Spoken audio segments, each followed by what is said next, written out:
Bismillahirrahmanirrahim. Assalamualaikum warahmatullahi wabarakatuh. Alhamdulillahilladzi bi ni'matihi tatimmu shalihat. Segala puja dan puji syukur senantiasa kita ucapkan kepada Allah Rabbul Alamin, yang mana dengan nikmat yang diberikan oleh Allah Jalla Jalaluhu maka sempurnalah kebaikan-kebaikan. Wa nashhadu an la ilaha illallah wahdahu la syarikalah, lahul mulku wa lahul hamdu wa huwa ala kulli syai'in qadir. Wa nashhadu anna Muhammadan abduhu wa rasuluhu wa habibuhu wa khaliluhu, salawatu rabbi wa salamuhu alaihi wa ala alihi wa ashabihi wa man ihtada bihudahu ila yaumiddin, yauma la yanfa'u malun wala banun illa man atallaha biqalbin salim. Masyarul muslimin wal muslimat jemaah yang semoga dirahmati oleh Allah Jalla Jalaluhu. Kita senantiasa memuji dan memuji Allah, bersyukur atas limpahan berkah yang diberikan oleh Allah Tabaraka wa Ta'ala kepada kita jemaah. Kemudian selawat beriring salam senantiasa kita ucapkan kepada Nabi kita Muhammad bin Abdullah sallallahu alaihi wasallam. Allahumma salli wa sallim wa zid wa barik wa an'im ala sayyidina wa maulana Muhammad bin Abdullah sallallahu alaihi wasallam. Jemaah yang semoga dirahmati oleh Allah Tabaraka wa Ta'ala. Suasana di bulan Ramadan masih kita rasakan sampai hari ini jemaah, dan kita sekarang mungkin berada di tanggal 10 atau 11 dari bulan Syawal jemaah. Maka 1 bulan penuh kita telah berjuang untuk meningkatkan ketakwaan kepada Allah Rabbul Alamin, meninggalkan sesuatu yang biasanya kita lakukan, kemudian bahkan mengontrol untuk tidak berbuat padahal kita membutuhkan hal tersebut, bahkan menahan diri dari melakukan sesuatu yang kita semua mencintainya, dan kita lakukan hal tersebut karena untuk mendapatkan keridhaan Allah Rabbul Alamin. Maka perjuangan yang kita lakukan di bulan Ramadan jemaah, baik mengerjakan solat malam atau mungkin kita berpuasa 1 bulan penuh untuk Allah Rabbul Alamin, kemudian kita memberikan orang makan atau memberikan orang berbuka di bulan Ramadan yang kita bersungguh-sungguh dalam 1 bulan tersebut, maka perjuangan itu harus kita teruskan setelah datangnya bulan Syawal. Maka ibadah yang kita kerjakan itu di bulan Ramadan bukan berarti ketika bulan Ramadan itu telah pergi maka ibadah itu juga harus pergi jemaah, tidak. Bahkan Nabi sallallahu alaihi wasallam jemaah pernah menyebutkan dalam sebuah hadis yang sahih. Apa kata Nabi sallallahu alaihi wasallam? Al-hajjul mabrur laisa lahu jazaa'un illal jannah. Haji mabrur itu tidak ada balasannya kecuali pasti dia dijamin masuk surga oleh Allah Tabaraka wa Ta'ala. Tapi sekarang pertanyaannya, kapan orang itu dikatakan hajinya mabrur? Apakah ketika dia berada di tanah suci, kemudian dia tawaf kepada Allah, kemudian dia sa'i, kemudian dia melempar jumrah dan yang lainnya dia lakukan di hari-hari haji tersebut? Kita katakan la. Seseorang itu dikatakan hajinya mabrur adalah ketika dia kembali ke negaranya, ketika dia kembali ke kotanya, dan dia lebih baik daripada sebelumnya, daripada atau sebelum dia berangkat berhaji, kemudian selesai dia berhaji, dia kembali ke tanah airnya, dan dia menjadi orang-orang yang terbaik di sisi Allah Tabaraka wa Ta'ala. Yang sebelum dia berangkat berhaji mungkin dia sering mencaci maki saudaranya, atau mungkin dia pernah menghina saudaranya, bahkan dia meremehkan saudaranya, atau dia sering melakukan perbuatan haram. Maka keluar dia dari haji, dia pulang ke negaranya, dia menjadi orang-orang yang tidak pernah mencaci maki orang lain, bahkan dia tidak pernah meremehkan orang lain, atau bahkan dia sudah mulai mengurangi perbuatan-perbuatan maksiat yang dia kerjakan yang sebelum dia berangkat untuk pergi berhaji. Maka jemaah yang semoga dirahmati oleh Allah Jalla Jalaluhu, begitu juga dengan puasa Ramadan. seseorang itu akan dikatakan menang, atau dia keluar dari puasa Ramadan, dia menang dan berhasil dengan Ramadannya ketika dia keluar di bulan Ramadan, kemudian dia menjadi orang-orang yang menang, orang-orang yang senantiasa mendekatkan diri kepada Allah Tabaraka wa Ta'ala. Maka lihat apa kata Rasulullah sallallahu alaihi wasallam, orang-orang yang dia melakukan ibadah di bulan Ramadan dan dia hanya tahu di bulan Ramadan itu saja kebaikan, kemudian keluar dari bulan Ramadan dia lupa kepada Allah Jalla Jalaluh, maka sungguh dia telah melakukan perbuatan atau menghinakan Allah Rabbul Alamin dengan apa yang dia lakukan dari amalan-amalan soleh yang seharusnya terus-menerus dia lakukan, kemudian dia tinggalkan setelah dia keluar dari bulan Ramadan tersebut. Maka Nabi sallallahu alaihi wasallam beliau mengatakan tentang masalah tersebut, cukup orang itu dikatakan lalai kepada Allah Tabaraka wa Ta'ala, atau mungkin orang itu dikatakan rugi oleh Allah Jalla Jalaluh. Dia cuma tahu bahwasanya di bulan Ramadan saja bulan kebaikan, setelah keluar dari bulan Ramadan dia lupa kepada Allah Tabaraka wa Ta'ala. Maka jemaah yang semoga dirahmati oleh Allah Rabbul Alamin, kita beribadah kepada Allah Jalla Jalaluh bukan hanya di bulan Ramadan, tetapi bulan Ramadan itu adalah bulan untuk berlatih menjadi orang-orang yang bertakwa kepada Allah Tabaraka wa Ta'ala. Bukankah Allah Jalla Jalaluh mengatakan, kutiba alaikumusiyam kama kutiba alal ladina min qablikum la'allakum tattaqun. Kalian diwajibkan berpuasa oleh Allah sebagaimana orang-orang yang terdahulu diwajibkan berpuasa oleh Allah Rabbul Alamin. Untuk apa mereka melakukan berpuasa? Supaya mereka menjadi orang-orang yang bertakwa, jemaah. Maka keluar dari bulan Ramadan kita menjadi orang-orang yang bertakwa. Terus bagaimana ciri-ciri orang-orang yang bertakwa tersebut? Orang yang melanjutkan ibadah yang dia kerjakan di bulan Ramadan tidak terhenti di bulan Ramadan saja, jemaah. Tapi dikeluar dari bulan Ramadan, dia terus-menerus mengerjakan hal tersebut. Maka disebutkan oleh para ulama, di antara tanda-tanda amalan seseorang itu diterima oleh Allah Tabaraka wa Ta'ala adalah seseorang itu merasa mudah melakukan amalan-amalan soleh ketika dia keluar dari bulan Ramadan. Dan ini yang disebutkan oleh Allah Jalla Jalaluh dalam surat Al-Lail ayat yang ke-5 sampai ke-7.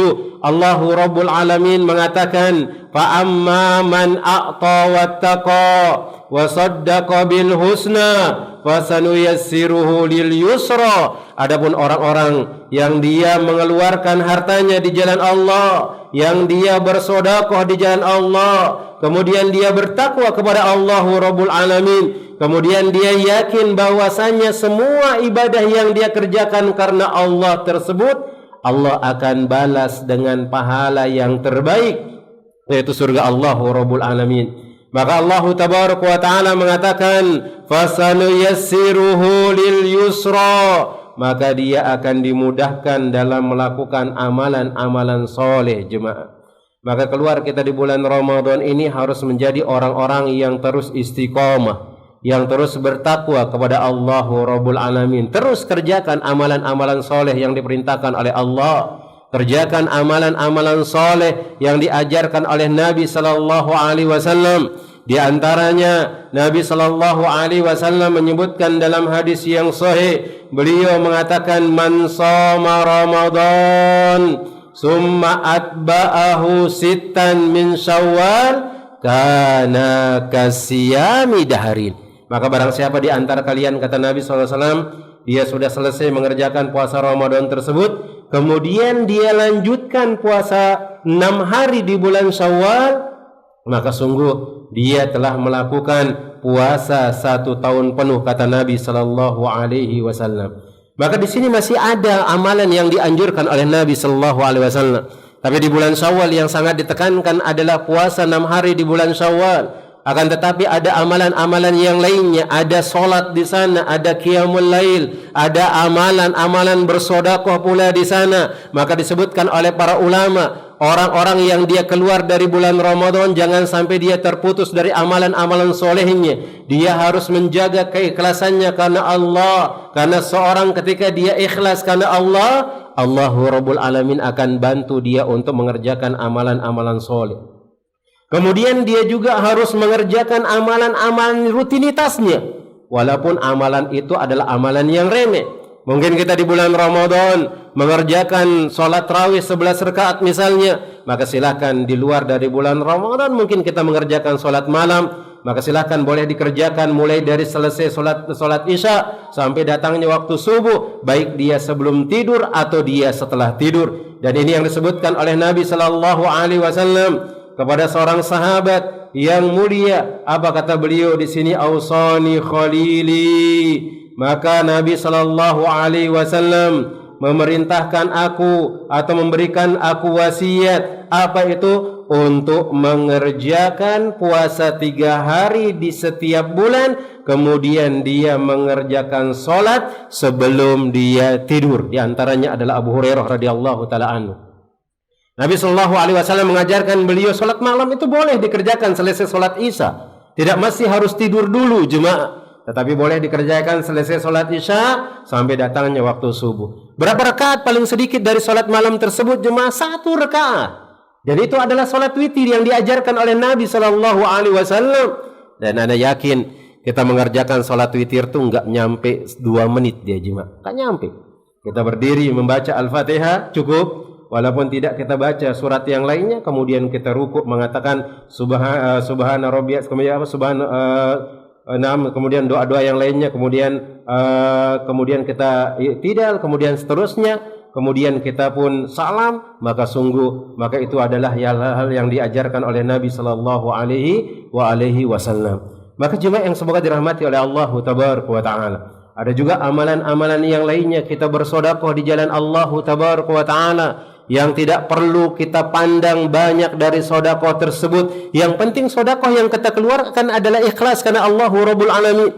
Mungkin kita datang ke masjid, kemudian kita hanya memiliki 1.000 rupiah atau mungkin 2.000. Kita melihat kanan dan kiri tidak ada orang, kemudian kita masukkan di kotak infak, itu lebih berharga di sisi Allahu Jalla Jalaluh daripada kita berinfak dengan ratusan juta, kita berinfak dengan puluhan juta, dan kita ingin dipuji oleh orang lain, kita ingin disanjung oleh orang lain. Maka apa kata Imam Ibnul Mubarak? Fakam min amalin sagirin tukabbiruhu niyya. Betapa banyak amalan yang kecil Allah buat menjadi besar karena niatnya.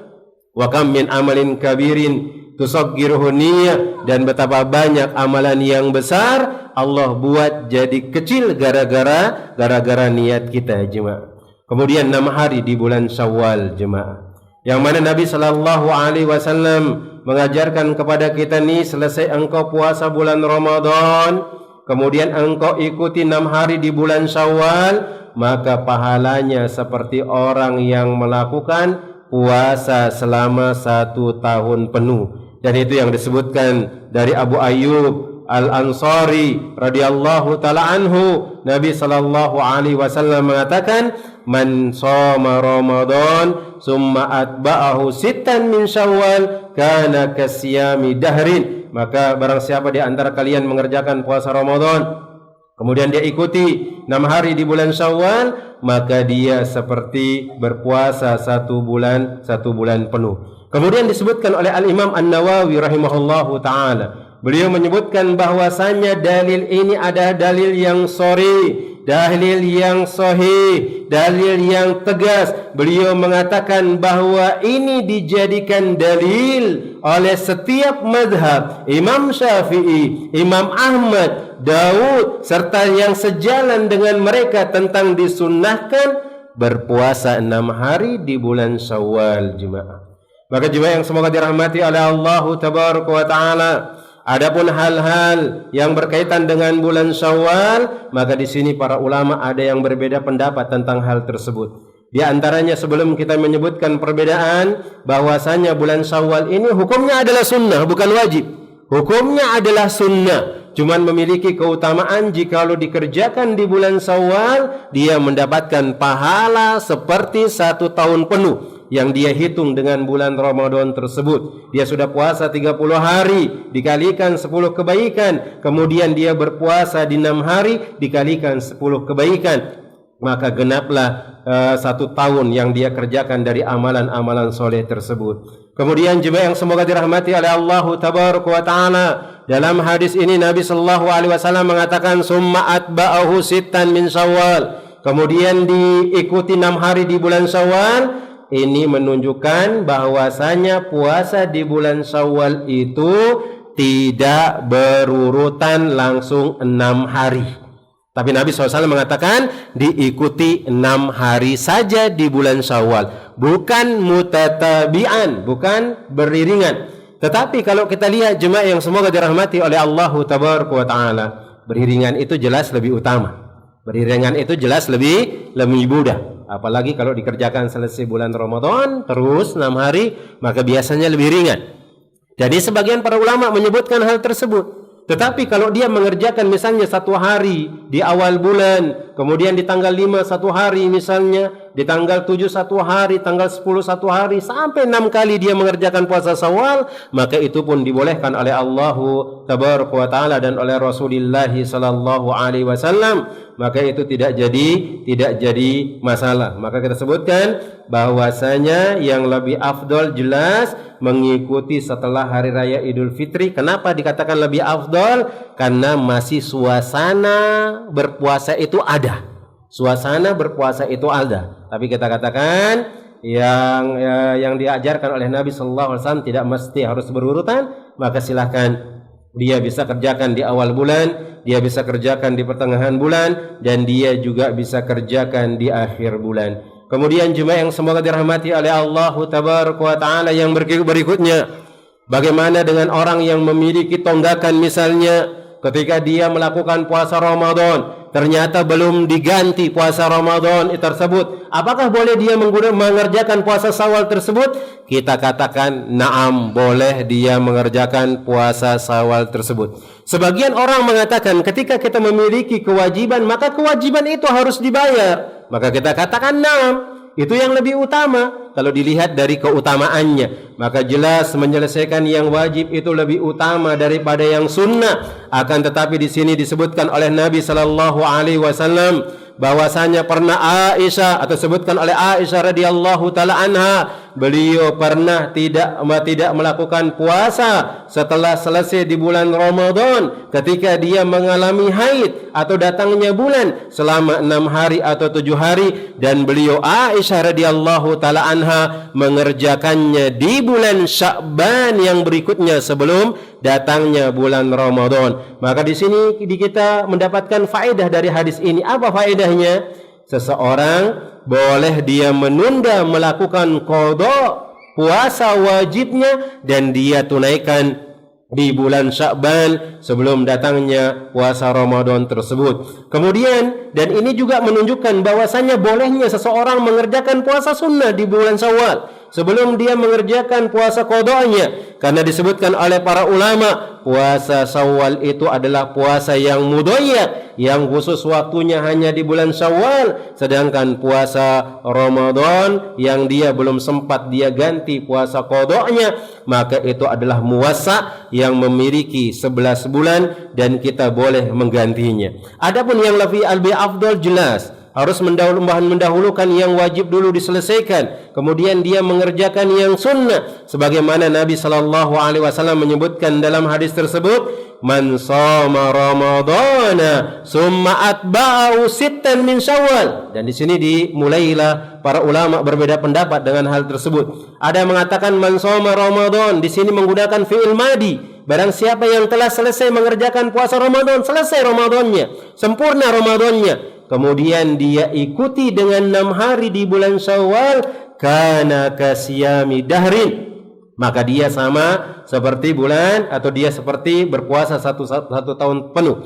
Tapi sebagian para ulama mengatakan maka ini adalah sekedar afdoliyah saja. Bukan berarti orang yang belum memiliki selesai qada dia tidak mendapatkan keutamaan tersebut. Walaupun sebagian para ulama mengatakan dan bahkan banyak ustadz-ustadz kita mengatakan orang yang dia memiliki qada kemudian dia belum selesaikan qada tersebut dan dia puasa sunnah 6 hari di bulan Syawal, dia tidak mendapatkan pahala 1 tahun penuh. Karena di sini menggunakan fi'il madi. Tapi ada orang-orang yang datang belakangan mengatakan bagaimana dengan bahasa tersebut. Maka di antara mereka mungkin mengkiaskan dengan dari kaidah bahasa fi'il madi dan yang lainnya. Mungkin kita pernah memakan makanan, mungkin beli di warung, kemudian kita ditanya, sudah makan belum? Sudah. Ternyata nasinya enggak habis, dia cuma makan separuh, belum selesai semuanya dimakan. Maka sebagian mengkiaskan walaupun dia mengerjakan puasa Ramadan dan kurang dari 6 hari, dia sudah dianggap mengerjakan puasa Ramadan tersebut. Seperti itu yang disebutkan oleh sebagian orang-orang yang datang belakangan.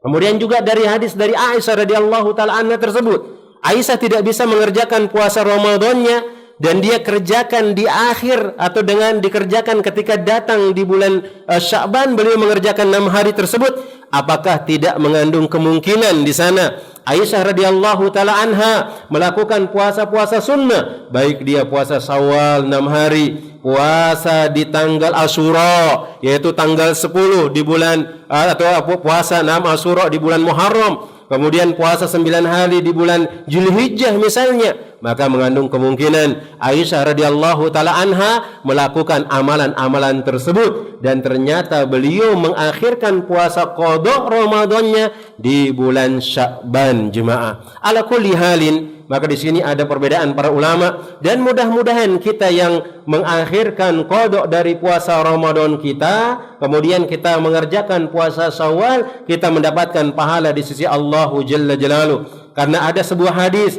yang Nabi sallallahu alaihi wasallam mengatakan, walaupun mungkin kita tidak mendapatkan pahala dari puasa Syawal ini jemaah, yang mana Nabi SAW mengatakan man shoma Ramadan summa atba'u sittan min Syawal kana kasyami dahrin. Dia puasa Ramadan penuh full puasa Ramadannya, kemudian ternyata kita enggak full puasa Ramadan kita, masih ada qada kita kerjakan di bulan Sya'ban. Tapi ada hadis Nabi sallallahu alaihi wasallam, hadis yang sahih, hadis dari Abdullah bin Amr bin As radhiyallahu taala anhu, Nabi sallallahu alaihi wasallam bersabda, "Shaumu salasati ayyamin ad-dahri kullihi," maka berpuasa 3 hari, bahkan dalam hadis yang lain fi kulli syahrin siyamu salasati ayyamin fi kulli syahrin kana kasiyami dahrin au ad-dahri kulli, maka berpuasa 3 hari di tiap bulan. Dia tidak perlu menentukan waktunya, tidak perlu dia mengatakan 13, 14, 15, tapi tiap bulan dia kerjakan 3 hari tanpa melakukan di tanggal ayyamul bid, maka dia sudah dikatakan telah melakukan puasa selama 1 tahun penuh. Mungkin kalau seandainya kita tidak mendapatkan keutamaan 6 hari yang kita kerjakan di bulan Syawal tersebut, karena mungkin qada kita belum kita selesaikan dan kita tidak mendapatkan 1 tahun penuh, kita mendapatkan 1 tahun penuh dari hadis lain, dari hadis Nabi sallallahu alaihi wasallam. Maka jemaah yang semoga dirahmati oleh Allah tabaraka wa taala, pahala puasa yang kita harapkan jelas yang lebih banyak, kemudian itu yang akan memberikan keutamaan kepada kita. Maka ingat, puasa Syawal ini jangan sampai diremehkan jemaah, jangan sampai digampangkan, karena bisa jadi sesuatu yang sunnah itu yang akan membuat amalan kita menjadi benar. Bahkan lihat jemaah, di antara fungsi dari hal-hal yang sunnah, maka hal-hal yang sunnah itu akan membuat genap puasa wajib yang kita kerjakan. Karena bisa jadi mungkin di Ramadan, walaupun setan-setan dibelenggu jemaah, walaupun iblis itu dikekang oleh Allah Jalla Jalaluh, masih ada di antara kita yang membantah suami kita, masih ada di antara kita yang mencaci maki anak kita, masih ada di antara kita yaskhab, berteriak-teriak, meneriaki orang, mencaci maki orang dan yang lainnya, dan itu kita lihat di kehidupan kita sehari-hari jemaah. Maka Nabi sallallahu alaihi wasallam menyebutkan dalam sebuah hadis yang sahih, beliau mengatakan, inna awwala ma yuhasabu bihil abdu yaumal qiyamah min amalihi as-salah, fa in salat faqad aflaha wa anjaha, wa in fasadat faqad khaba wa khasara. Sesungguhnya amalan yang paling pertama dihisab oleh Allah Jalla Jalaluhu adalah salat dari amalan seseorang. Kalau salatnya baik, maka dia akan baik. Kalau salatnya buruk, maka dia akan buruk. Faqala Allahu Jalla Jalaluhu, kemudian Allahu Rabbul Alamin mengatakan, unduru hal lil abdi min tatawu'in, maka lihatlah apakah pada diri hambaku ini ada yang sunnah, baik salat sunnahnya, baik puasa sunnahnya, sedekah sunnahnya, kemudian fatukammilu man taqasa minal faridah, maka yang sunnah ini untuk menyempurnakan yang wajib. Maka seorang muslim tidak boleh dia meremehkan sesuatu yang sunnah dari amalan-amalan yang diajarkan oleh Nabi sallallahu alaihi wasallam, karena bisa jadi amalan yang sunnah tersebut itu yang akan menyempurnakan yang wajib, sebagaimana yang dikatakan oleh Nabi sallallahu alaihi wasallam. Kemudian jemaah yang semoga dirahmati oleh Allah Tabaraka wa Ta'ala, terutama puasa Syawal di 6 hari di bulan Syawal ini jemaah. Maka melakukan puasa 6 hari di bulan Syawal ini adalah merupakan tanda-tanda diterimanya amalan puasa kita jemaah. Maka jika Allah Subhanahu wa Ta'ala menerima amalan seorang hamba, maka dia akan menunjuki pada amalan saleh setelahnya. Maka jika Allah Rabbul Alamin menerima amalan puasa Ramadan seorang hamba, maka Allah Tabaraka wa Ta'ala akan memudahkan ia untuk melakukan amalan-amalan soleh setelahnya.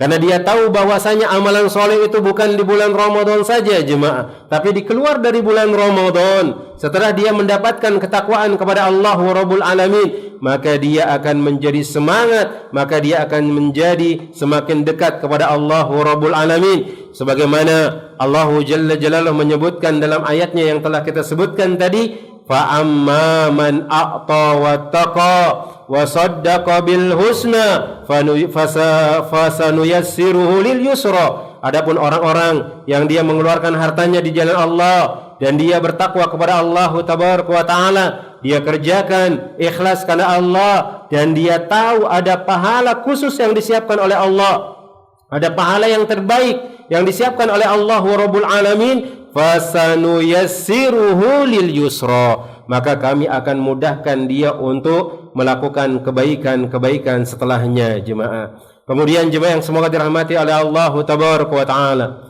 di antara rasa syukur kita juga kepada Allah Rabbul Alamin, yang mana setiap kali itu di bulan Ramadan tersebut kita melakukan kebaikan, setiap kali di malam atau di siang hari di bulan Ramadan kita mendapatkan nikmat dari Allah Tabaraka wa Ta'ala, maka dengan rasa syukur kita harus terus menerus mengerjakan ketaatan kepada Allah Tabaraka wa Ta'ala. Sampai kapan kita melakukan ketaatan tersebut? Maka Allah Tabaraka wa Ta'ala mengatakan, wa'bud rabbaka hatta ya'tiyakal yakin, maka sembahlah Rabbmu sampai engkau didatangi oleh kematian.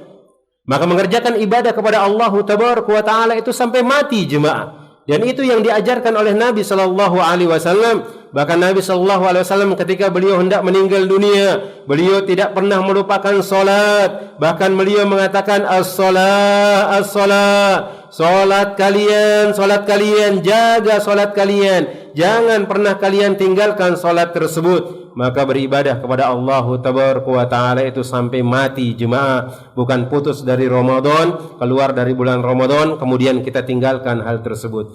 Kemudian jemaah yang semoga dirahmati oleh Allah Tabaraka wa Ta'ala, melaksanakan puasa Syawal menandakan bahwa ibadahnya kontinu dan bukan musiman saja. Ini menunjukkan bahwasanya ibadah yang dia kerjakan itu bukan hanya sekedar musiman saja. Apa maksudnya? Ya sudah datang Ramadan, dia kerjakan puasa, keluar dari bulan Ramadan tinggalin puasa. Maka Nabi sallallahu alaihi wasallam mengingatkan kita nih jemaah, sebagaimana yang kita sebutkan tadi, yaitu di antara perkataan Bishr atau yang disebutkan Bishr, ada kaum yang rajin ibadah dan bersemangat sekali di bulan Ramadan, tapi keluar dari bulan Ramadan dia melakukan hal-hal yang, atau dia hanya mengetahui kebaikan di bulan Ramadan, keluar di bulan Ramadan dia lupa dengan kebaikan tersebut. Beliau mengatakan, bi'sal qaumu la ya'rifuna Allah haqqan illa fi syahri Ramadan. Sejelek-jelek kaum adalah orang yang mengenal Allah di bulan Ramadan, kemudian keluar dari bulan Ramadan dia lupa dengan Allahu Rabbul Alamin. Maka jemaah yang semoga dirahmati oleh Allah Tabaraka wa Ta'ala, kerjakan amalan-amalan yang diajarkan oleh Nabi sallallahu alaihi wasallam, terutama amalan yang akan mendatangkan pahala 1 tahun penuh ini. Apa itu? Melakukan puasa 6 hari di bulan Syawal. Maka kita bersemangat. Kita kerjakan, silakan di awal bulan boleh, di pertengahan bulan boleh, di akhir bulan juga boleh. Yang penting kita kerjakan 6 hari di bulan Syawal, maka kita akan mendapatkan keutamaan kepada Allah Tabaraka wa Ta'ala. Kemudian silahkan dia selesaikan dulu yang wajib kalau memang bisa.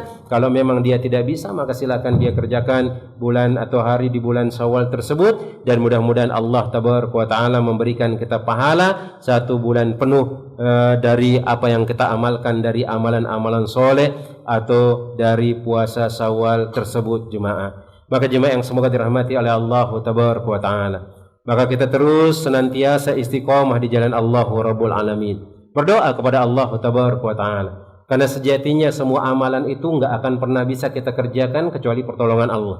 Seandainya mungkin kita memiliki kekuatan yang hebat, kita sehat walafiat, kita enggak ada penyakit, tapi kalau Allah Rabbul Alamin ingin mencegah kita dari melakukan perbuatan baik, maka Allah bisa mencegah hal tersebut. Betapa banyak kita berencana melakukan kebaikan, ternyata kebaikan itu tidak bisa kita kerjakan. Hari ini mungkin kita ingin mengerjakan kebaikan, ingin bersedekah kepada orang lain, tapi Allah Tabaraka wa Ta'ala tidak bantuin kita. Duit yang kita siapkan untuk bersedekah di jalan Allah Rabbul Alamin, Allah buat hilang, Allah buat habis, akhirnya kita tidak bisa mengerjakan kebaikan tersebut. Maka yang harus kita lakukan adalah senantiasa berdoa kepada Allah Rabbul Alamin, dan ini yang dilakukan oleh Nabi sallallahu alaihi wasallam. Beliau terus berdoa supaya beliau terus istiqamah di jalan Allah Rabbul Alamin.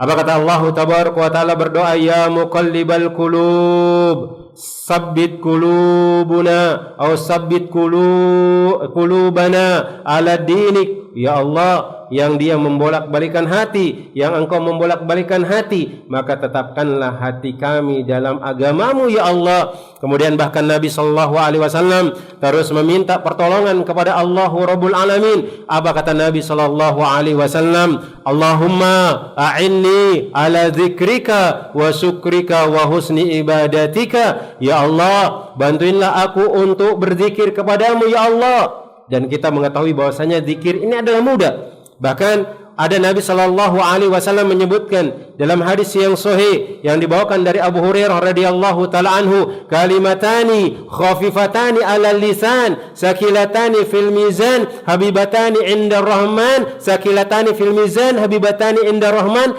subhanallah wa bihamdihi subhanallahil azim. Kita baca ini sangat ringan sekali, bahkan enggak nyampe beberapa detik, subhanallah wa bihamdihi subhanallahil azim. Tapi siapa kita hari ini telah berzikir kepada Allah dengan menyebutkan zikir tersebut? Siapa di antara kita sudah mengatakan subhanallah kepada Allah? Siapa yang kita mengatakan alhamdulillah, la ilaha illallah, Allahu akbar? Jarang kita mengucapkan zikir-zikir tersebut. Kenapa? Karena Allah Tabaraka wa Ta'ala tidak tolong kita, jemaah. Maka kita harus meminta pertolongan kepada Allah. Sekelas Nabi sallallahu alaihi wasallam, yang mana Nabi sallallahu alaihi wasallam mengatakan, ana atqakum lillah, aku adalah orang yang paling bertakwa kepada Allah Tabaraka wa Ta'ala, kepada Allah daripada kalian, kata Nabi sallallahu alaihi wasallam. Tapi beliau masih berdoa kepada Allah, jemaah. Dia berdoa kepada Allah, meminta pertolongan untuk berzikir, bahkan meminta untuk bersyukur dan untuk memperbaiki amalan-amalan yang beliau kerjakan. Kemudian jelas di antara cara untuk istiqamah adalah mengikhlaskan niat kepada Allah Tabaraka wa Ta'ala. Kemudian yang berikutnya adalah rutinitas yang kita kerjakan dari amalan itu sedikit-sedikit tapi terus-menerus. Gak perlu kita harus siksa diri kita dengan kita mengerjakan mungkin sholat malam 11 rakaat. Karena biasanya kalau kita sholat di masjid karena rame-rame merasa ringan. Tapi kalau di rumah berat, jemaah. Berat jemaah, sangat berat sekali. Kapan terakhir kita mengerjakan 2 rakaat sebelum subuh? Gak pernah kita kerjakan, jemaah. Mungkin kita lupa dengan hal tersebut. Bahkan lebih baik daripada dunia dan seisinya. Apalagi 11 rakaat. Yang 2 rakaat susah jemaah. Apalagi yang 11 rakaat lebih susah lagi jemaah. Maka Nabi SAW mengajarkan kita dikit-dikit engkau kerjakan. 1 rakaat engkau kerjakan. Dan itu bisa jadi menjadi amalan yang terbaik di sisi Allah Rabbul Alamin. Bahkan ketika kita mau bersedekah, maka silakan sedikit-sedikit kita bersedekah. Lihat ada orang membutuhkan air minum, berikan air minum, mungkin gelas air minum gelas itu kasihkan kepada mereka, dan terus-menerus kita lakukan, maka itu yang terbaik. Apa kata Nabi sallallahu alaihi wasallam? Inna ahabbal a'mali indallahi adwamuha wa in qalla. Amalan yang terbaik di sisi Allah yang terus-menerus, walaupun amalan itu adalah amalan yang sedikit.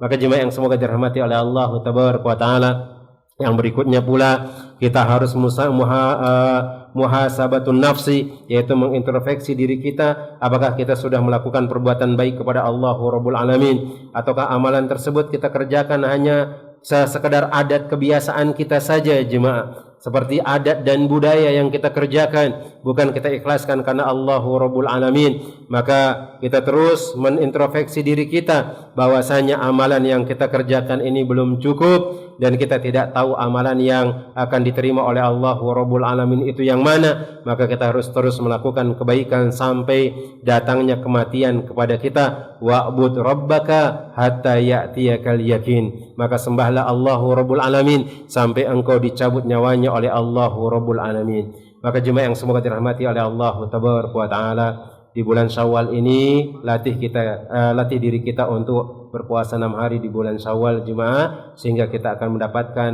keutamaan puasa 1 tahun penuh di sisi Allah Rabbul Alamin.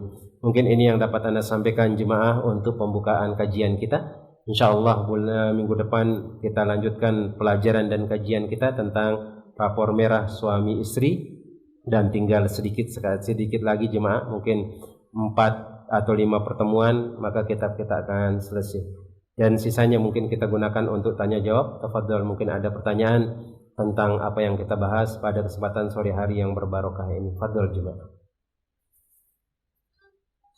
mungkin ada pertanyaan.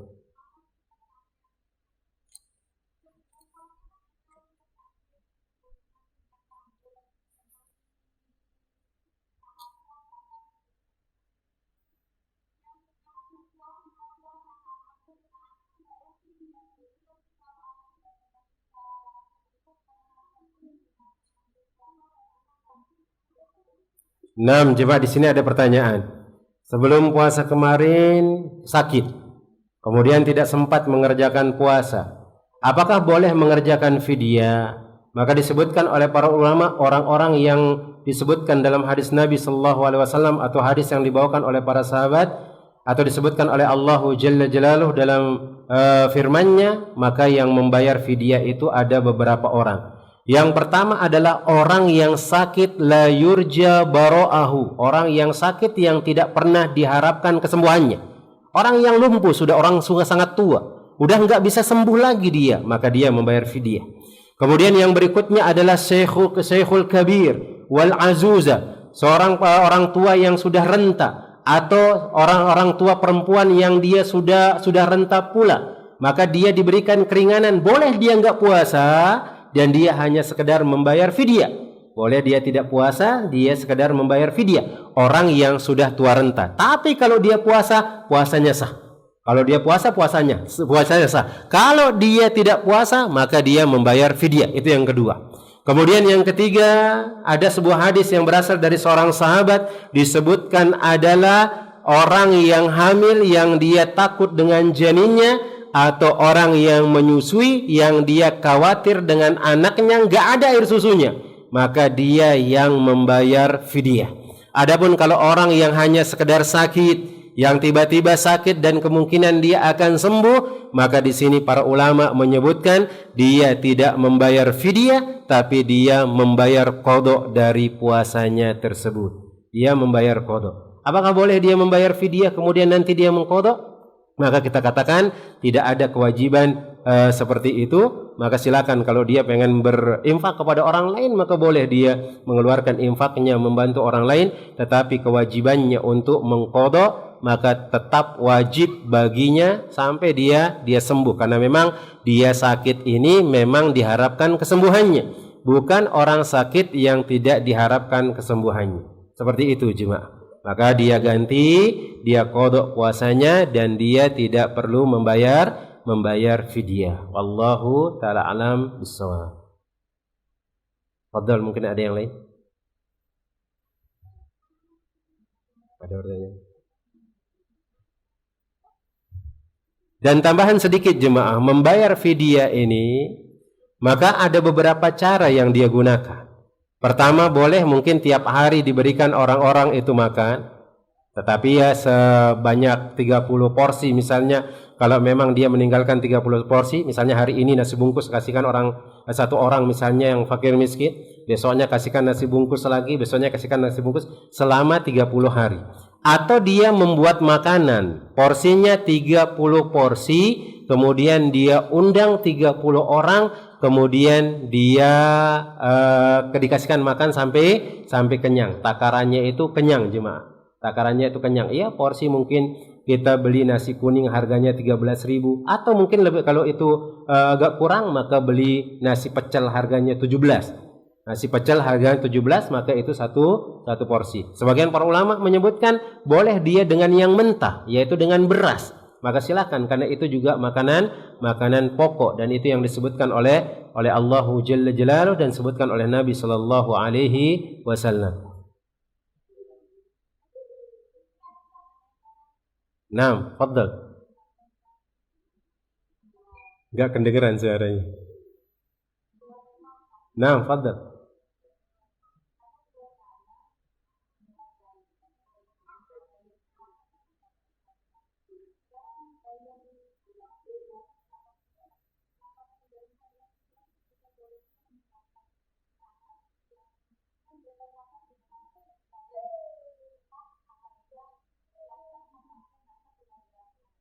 Naam jemaah. Ada seseorang nih mengangkat anak, misalnya anak angkat lah, atau mungkin dia menemukan bayi yang enggak ada orang tuanya, dan dia asuh sampai besar, kemudian dia balik. Apakah boleh orang tua angkat itu menikahkan anak tersebut? Kalau dia laki-laki atau dia perempuan, untuk membiayai dia boleh jemaah. Membiayai orang nikah itu boleh. Misalnya di sini ada teman kita masih belum nikah misalnya kan, nggak ada duit untuk lamaran dia, maka silakan kita untuk membantu dia. Saling membantu ini dianjurkan dalam agama Islam, membantu orang itu dianjurkan, maka silakan. Tetapi apakah boleh dia menjadi wali nikah? Kalau seandainya dia adalah perempuan, kita katakan la, nggak boleh dia menjadi wali nikah. Kemudian siapa wali nikahnya? Maka dia kembalikan kepada hakim, karena tidak diketahui siapa walinya. Dikembalikan kepada hakim, hakim yang menikahkan dia dengan fulan misalnya. Maka perwakilan hakim itu yang akan menjadi walinya, dan kita tidak boleh menjadi walinya karena tidak ada hubungan kita dengan mereka. Kemudian apakah dia menjadi mahram kita? La, dia tidak menjadi mahram kita, kecuali kalau anak itu waktu kecil disusui, dan disusui dengan susu badan, bukan susu formula atau susu bubuk dan yang lainnya. Kalau dia disusui dengan susu badan, maka suaminya menjadi mahramnya. Ya, ini anak ini misalnya perempuan, dia sudah balik, berarti suami kita itu adalah bapak susuannya. Kemudian ibunya adalah ibu persusuan. Kemudian anak dari semua itu, orang tua tersebut itu juga jadi mahramnya. Naik ke atas juga jadi mahramnya. Sama seperti nasab mahram susuan tersebut. Cuman dia tidak boleh dinikahkan oleh bapak tersebut, dan dia tidak mendapatkan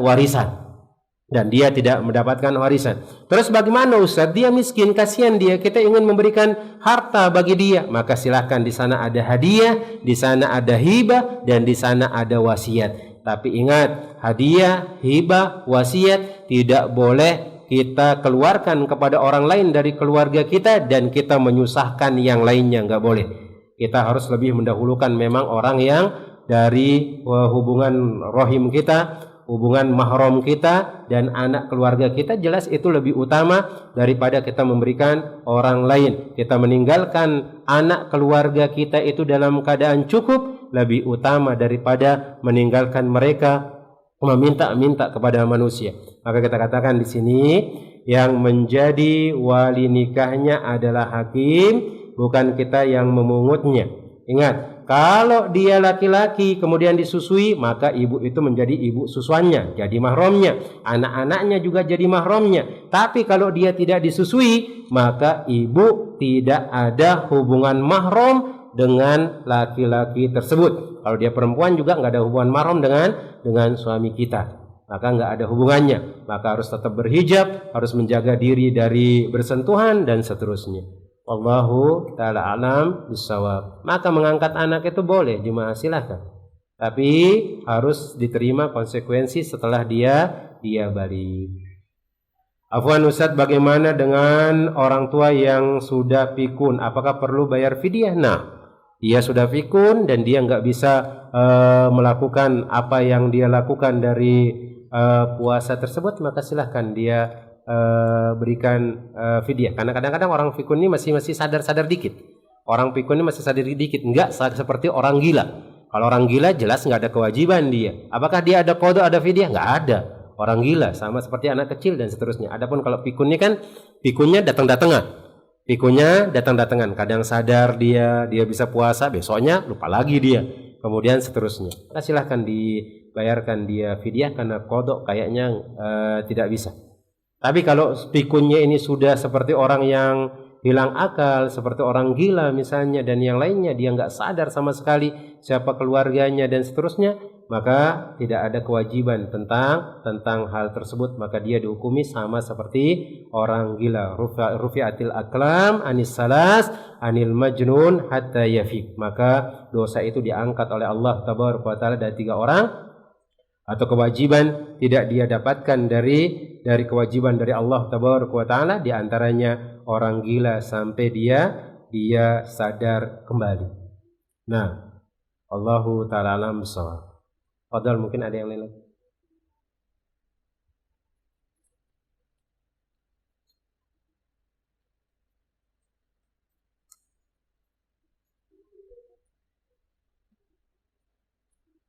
Nah, jemaah yang semoga dirahmati oleh Allah tabaraka wa taala, kalau tidak ada kita cukupkan. Jemaah yang semoga dirahmati oleh Allah Rabbul Alamin, kaum muslimin dan muslimat yang semoga dirahmati oleh Allah Jalla Jalaluh. Kita terus bersyukur kepada Allah dan berdoa kepada Allah semoga Allah memudahkan semua urusan kita jemaah, urusan keluarga kita, urusan anak-anak kita, urusan orang tua kita, urusan pekerjaan kita dan dunia kita jemaah. Semoga Allah tabaraka wa taala memberikan kemudahan dan kita pula diberikan kemudahan dalam mengerjakan ketaatan kepada Allah Rabbul Alamin dan dimasukkan ke dalam surganya. Amin ya rabbal alamin. Kita cukupkan dengan doa kafatul majlis. Subhanakallahumma wa bihamdika asyhadu an la ilaha illa anta astaghfiruka wa atubu ilaik. Summa assalamu alaikum warahmatullahi wabarakatuh.